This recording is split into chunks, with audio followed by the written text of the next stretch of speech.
Assalamualaikum warahmatullahi wabarakatuh. Nama saya Muhammad Arif bin Zulkifli. Nombor matrik saya A18A0303. Baiklah, di sini saya membentangkan tentang pertanian sarang burung walet.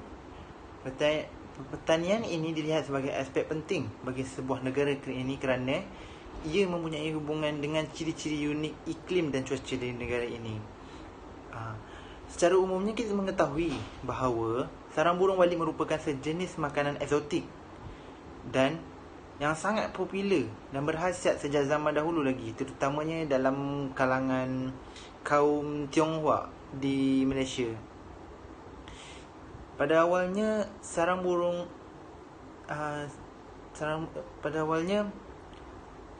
Malaysia, pertanian ini memang sesuai di Malaysia kerana mempunyai cuaca yang panas dan lembap sepanjang tahun. Penuaian sarang burung walet telah menjadi satu industri pelandangan yang diusahakan secara besar-besaran serta dapat memberikan pulangan yang sangat lumayan sehingga boleh mencecah harga RM3,500 sehingga RM4,500 per kilogram. Terdapat pelbagai keistimewaan yang terdapat pada sarang burung walet ini. Antaranya adalah khasiat perubatan sarang burung walet. Pemakanan sarang burung walet ini boleh dilakukan secara penyediaan air minuman maupun hidangan sup sarang burung walet. Sup ini dapat dijadikan sebagai tonik yang dapat meningkatkan kecekapan organ dalam badan manusia seperti mengatasi masalah gastrik, batuk, asma, rawat luka, pembedahan dengan pantas, meningkatkan imunasi dalam badan dan banyak lagi. Dalam pertanian sarang burung walet ini terdapat isu dan masalah yang dihadapi oleh pertanian sarang burung walet ini. Antaranya adalah kehadiran haiwan pemangsa dan perosak. Haiwan pemangsa yang memakan anak burung serta burung dewasa. Contohnya pemangsa seperti ular, burung hantu. Ia menjejaskan tingkah laku burung walet untuk membuat sarangnya. Kemudian adalah haiwan perosak. Haiwan perosak ini memakan dan merosakkan struktur sarang tersebut. Jadi dia tidak dapat membuat sarangnya dengan baik. Contohnya perosak seperti lipas, tikus dan semut. Ini menjejaskan kualiti serta harga sarang tersebut, yang harga untuk dijual di pasaran. Isu dan masalah yang seterusnya adalah memastikan burung masuk dan mendiami bangunan yang dibina secara konsisten. Baiklah, seperti kita tahu, burung ini mempunyai sayap yang mereka bebas terbang ke mana-mana saja. Burung walet tidak akan mendiami sesuatu tempat itu jika dia tidak sesuai. Dan reka bentuk bangunan memainkan peranan yang sangat penting bagi memastikan burung walet ini terus menetap di bangunan tersebut.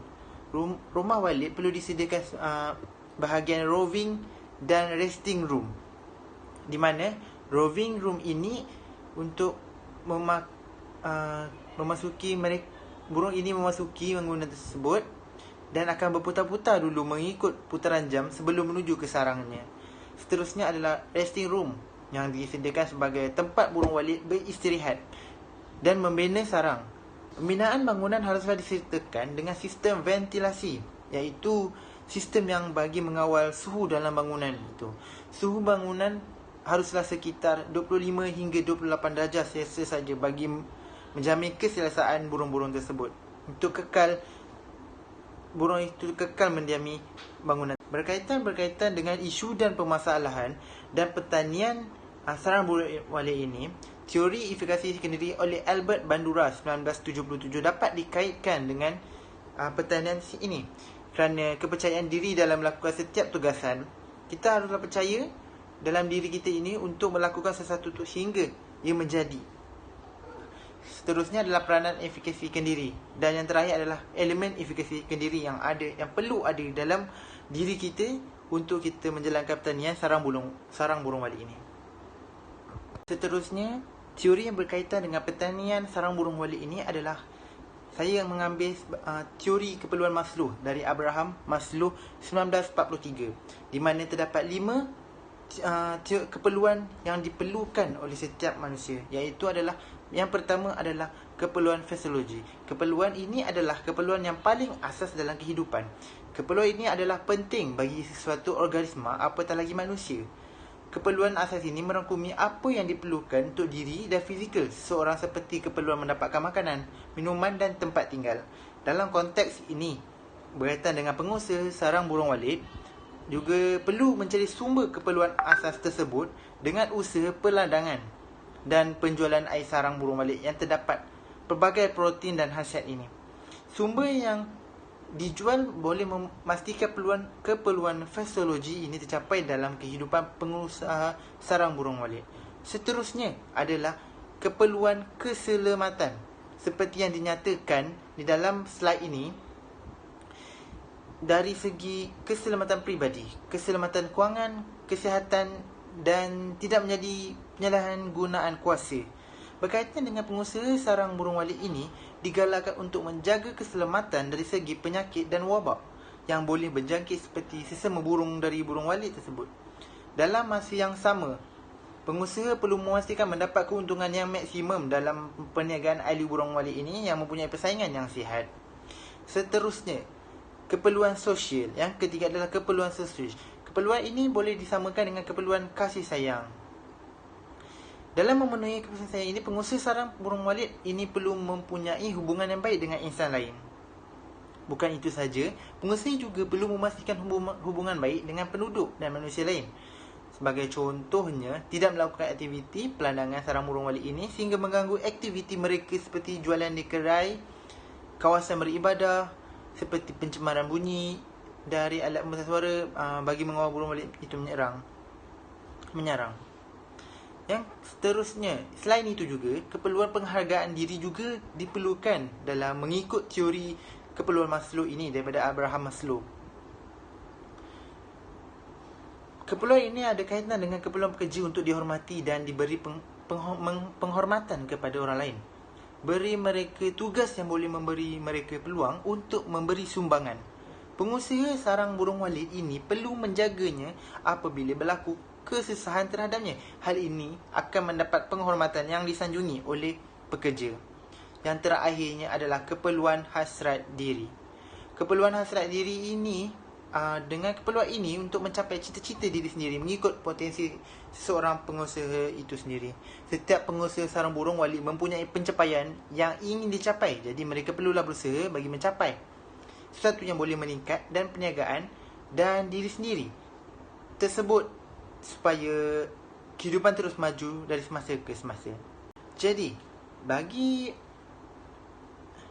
cadangan dan perbincangan mengenai masalah dan isu yang berlaku tentang pertanian sarang burung walit ini, yang pertama adalah pengurus perlu mempunyai kemahiran dalam mencegah haiwan perosak dan haiwan pemangsa. Pengurus atau industri sarang burung walit ini amat berperanan dalam menyelesaikan masalah. Pengurus perlu mempunyai kemahiran dalam mencegah haiwan pemangsa dan haiwan perosak daripada mengganggu burung walit. Antara langkah penjagaan gangguan haiwan pemangsa yang boleh diamalkan oleh pengurus adalah meletakkan spotlight atau lampu terang di pintu masuk-masuk utama rumah walit untuk mencegah daripada burung hantu atau burung helang masuk bagi mengganggu sarang burung walit ini. Selain itu juga, pengurus sarang walit perlu memasang perangkap kecil untuk menangkap haiwan mamalia seperti tikus, menutup celah rekahan bangunan dan menyembur racun perosak dan untuk lipas. Seterusnya, bagi haiwan seperti biawak dan cicak, langkah pencegahan adalah dengan meletakkan zinc, cubit atau aluminium di sekeliling bangunan agar binatang sedemikian tidak dan boleh memanjat masuk melalui dinding. Okay, yang seterusnya, langkah yang boleh dia ambil untuk menambahbaikkan pertanian sarang burung walit ini adalah pemasangan sistem audio yang menarik perhatian burung walit untuk menetap secara konsisten dan meletakkan notis di kawasan-kawasan berdekatan. Pengurus boleh memasang sistem audio ini di rumah burung tersebut bertujuan memanggil burung walit itu datang dan bersarang di dalam bangunan tersebut. Jadi, ia akan dapat menarik sarang burung walit untuk menetap di dalam bangunan yang sedia ada. Seterusnya, sistem audio ini sangat penting kerana tanpa suara kedengaran rumah burung seperti tersebut, ia akan kosong dan tidak didatangi oleh atau dihuni oleh koloni burung walid tersebut. Pengurus juga boleh meletakkan notis amaran di lokasi yang sesuai bertujuan, memastikan orang awam tidak masuk sesuka hati dan membuat kacau di rumah tersebut. Jadi ini akan meningkatkan keselamatan burung walid. Jadi burung walid ini akan terus menetap di dalam bangunan kerana ia merasakan tempat yang selamat bagi dia. Sekian, terima kasih.